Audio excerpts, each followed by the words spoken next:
Okay, yesterday we were learning in the Dinam of Kriyas Torah about Hagbe, Glila, the proper way of doing it, have Kaddish afterwards. Now, what happens if you have a minyan, let's say in somebody's house for whatever reason, and it's a day of Torah reading, but there's no Sefer Torah? So what should you do? So in Shulchan Aruch it says, even though very few people do it, Shulchan Aruch says you take out a chumash, and you read with no brachas, no nothing. You just read the Torah reading. Let's say Shabbos morning. Yeah, you have a minyan in a house somewhere or in a shul. There's no Sefer Torah, so it says in halacha, you take out a chumash. Somebody reads through the whole parsha, or if it's Monday and Thursday until Sheni, whatever the. And why you shouldn't forget the concept of Torah reading. Like this will be forgotten. No, you can't say bracha because you can only send a regular Sefer Torah. So now there's a few interesting questions on this topic, so to speak. What happens? Okay, people davened already. Everybody davened. And then all of a sudden you get a Sefer Torah. There's 7 people or 6 people that didn't hear Torah reading yet, and you have 4 more people that heard Kriyas Torah already. So now you have 10 people, 6 didn't hear Kriyas Torah. You're allowed to make a minyan for Torah reading. Why? Because you have 6 that didn't hear, plus another 4 that part the making of the minyan, then you could do it. Now what happened? There's also a native Yehuda that writes that what happens if everybody heard Torah reading already, but people want to get an aliyah. So then you're also allowed to make a Kriyas Torah again, even though everybody heard Torah reading already, but you're doing it to get an aliyah. Which, by the way, explains, especially by the Sfardim, when they keep reading over and over and over and over, the question is, if everybody heard Torah reading already, how could they read it again? The answer is because there's people that want to get aliyahs, and therefore you're allowed to do it. There's also an interesting, Rabbi Yehuda Asad was a big Hungarian Pesach. I think this brings down, it was a story that there were a few Talmidei Chachamim that didn't hear Kriyas Torah in the morning, and they came to Mincha. And then there was enough people that didn't hear Torah reading yet. So he paskin, before Mincha, you can make a minyan for Kriya. You can make a minyan for Kriya.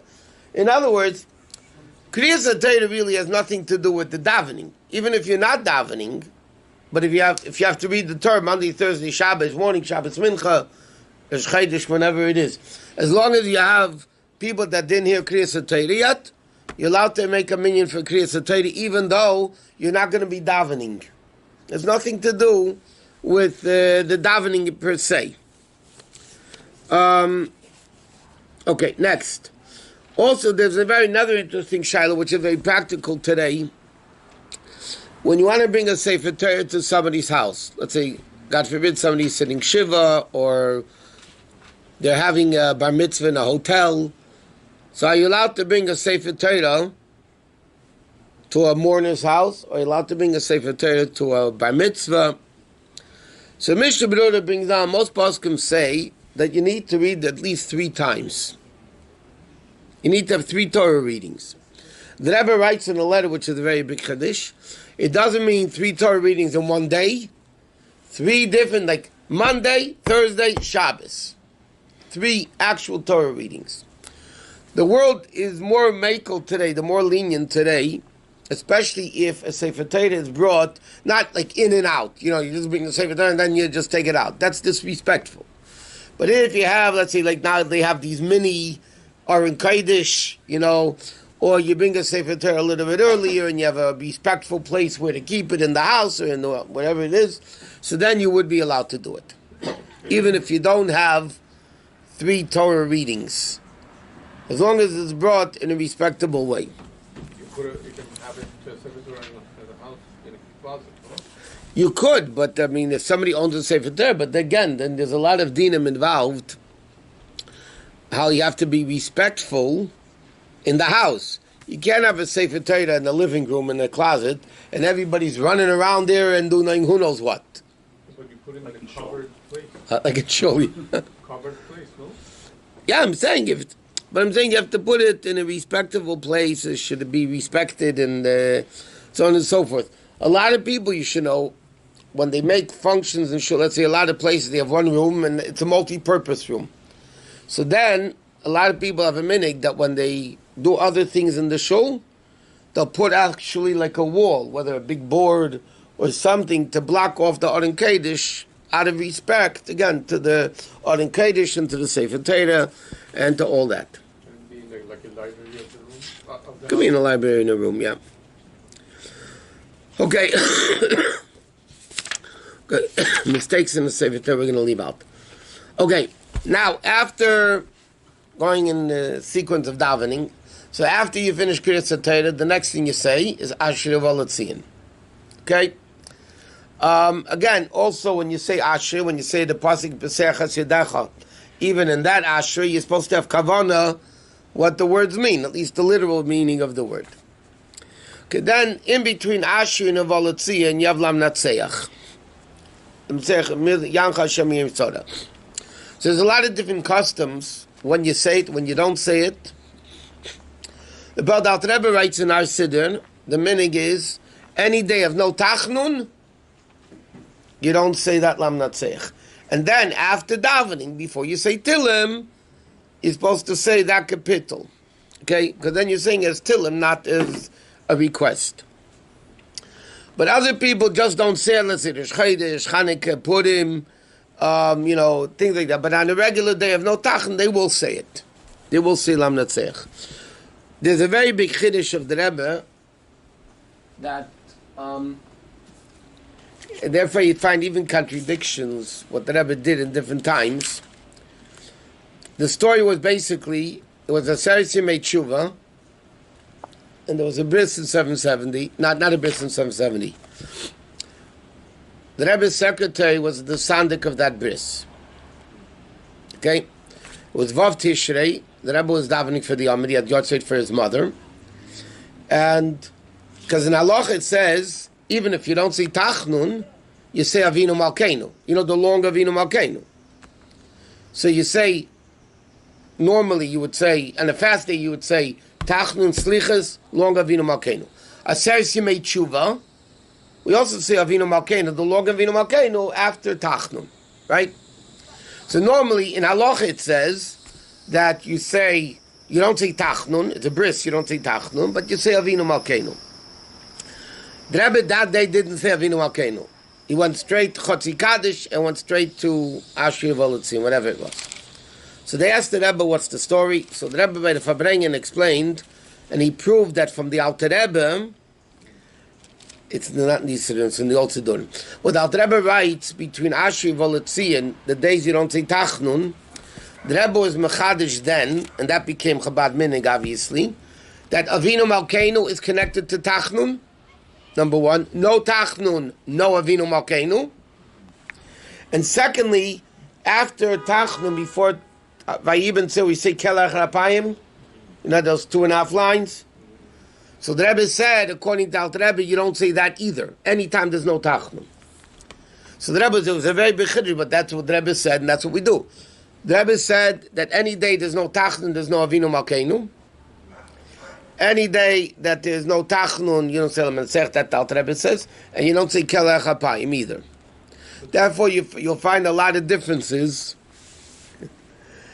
When the Rebbe was sitting Shiva in a novel's house, the Rebbe sat Shiva between Hashan and Yom Kippur. Yom Kippur took off Shiva. His mother passed away the 6th of Tishrei. The funeral was the 7th of Tishrei. So the Rebbe said Shiva the 7th, 8th, and part of the 9th. Look, it says in halacha, okay, Yom Kippur takes away Shiva. So then the Rebbe did say Avinu Malkeinu. Even though he didn't say Tachnun, he said Avinu Malkeinu. But that was before this chiddush of the Rebbe, that the Rebbe, whatever, said this is the way it is, and that's it. The person didn't say Avinu Malkeinu in Shabbat. They do? For the week of the Shabbat. They do say it in Shabbat? The Shabbat. I don't think so. It says on the, like, as far as I know. I don't know. I told you, I don't know all the no? No comment. Ma also a Yemenites. Huh? And you like the Mausim Yom Kippur. Who said it? What? Why only pray Chaf? We say after that we didn't say Tachnun. Whereas like Tefillah David or other Pakum make up after them. Because Lamnatzeach first was a Chiddush, and Halacha it says you do say Lamnatzeach. So it's like of a compromise to a certain sort that you don't say it in davening, but you said. But the Rebbe writes, it's not as Bakosh of Srochov, Stam as a Chelik of Tehillim. Okay, next. Here he also says an interesting thing which we mentioned already. In Kitzur, he also brings down that, you know, in a Volotzi, and you have Kodesh, Kodesh, Kodesh, Shem Tzvokes, and then you have that is all Aramaic of Kodesh, Kodesh, Kodesh. Okay? So in Kitzur, he brings down that when you say the Targum, Yesh La'emer B'lachash. Okay, from Shulchan Aruch, he brings down that the Targum of Kodesh, Kodesh, you say quietly. Which was interesting. Anything in davening, I mentioned this already in the past, anything in davening that's in Aramaic, the Rebbe would say quietly. I'll give you an example. Before Baruch Shamar would say L'Shem Yichud Kushe B'ruchu Shchintei, he said it quietly. Even when he davened for the Yomid. He said, Yosef Kolaf Seyoretz, he took the tzitzis, he said quietly, and then he said Baruch Shamar Vayelam. Okay, that was Baruch Shamar. In Oz Yashir, at the end of Oz Yashir, you have Hashem Yimlech Le'Levad, Hashem Yimlech Le'Levad, Hashem Achusei Kohem La'olam Alom Yilmai, which is the Targum in Aramaic of Hashem Yimlech Le'Levad. The Rebbe said that quite. Now you heard him davening, okay, even when, especially when he davened for the Yomid, and all of a sudden that part, that thing, quietly. In a anything of Aramaic, he said quietly. What is the reason? Because you don't want to give it the same chashivus as the pasuk in Lashon Kodesh. Huh? Also say quietly. Okay. And then quietly, and then whatever they say afterwards. Okay. Huh? B'lich Shmei is not a translation of something in Lashon Kodesh. The question why L'Shem Yichud, that's a separate issue. Hashem Achusei is a translation of a pasuk in Chumash. It's the same thing. Why do you say Baruch Shem quietly? There's a few reasons, but one reason is because it doesn't say it in Chumash. But Yaakov Avinu did say it, so he said it quietly to show a chilek between what's written in the Chumash and what it was later. We say כי לאדוני המלוכה יש טוב טעם חזק בכל מנגינה יפה. איפה? אצל התימנים.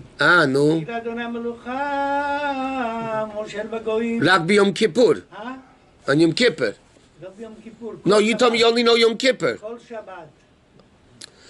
1 minute you tell me you only know Yom Kippur, now you tell me Shabbat. So, if talking about מנחה ובא לציון, אנחנו לא אומרים הוא בא לציון במנחה. שבת? לא, ביום כיפור, ביום שבת. וסועים בנעילה אומרים את זה.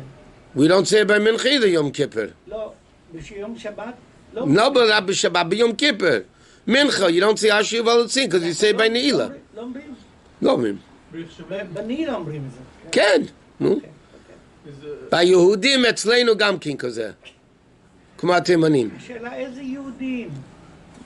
יהודים כשרים.